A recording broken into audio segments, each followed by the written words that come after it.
Welcome to the Tech Egg. Don't get scrambled. Enjoy the video. In this video, I will show you how to make scrambled eggs. First, gather your ingredients. You'll need about 2 to 3 large eggs per person, 1 tablespoon of milk or cream for a richer texture, and 1/2 tablespoon of butter. Don't forget a pinch of salt and pepper to season your delicious creation. These simple items are the foundation for perfect scrambled eggs. Now, let's get those eggs ready for the pan. Crack your 2 or 3 eggs into a medium bowl. Pour in your 1 tablespoon of milk or cream and add a pinch of salt and pepper. Whisk everything together vigorously for about 30 seconds.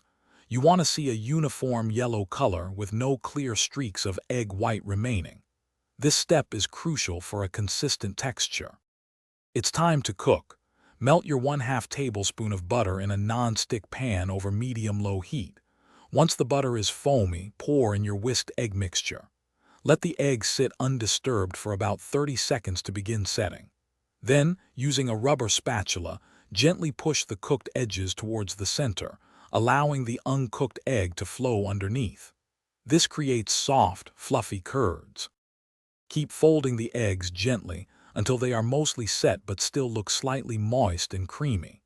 This is key for that perfect fluffy texture. Remove the pan from the heat immediately to stop the cooking process and prevent them from becoming dry. Serve your delicious scrambled eggs right away on warm toast or alongside your favorite breakfast items. Enjoy your perfectly cooked, fluffy eggs. Thanks for watching. Consider subscribing if I helped unscramble your problems.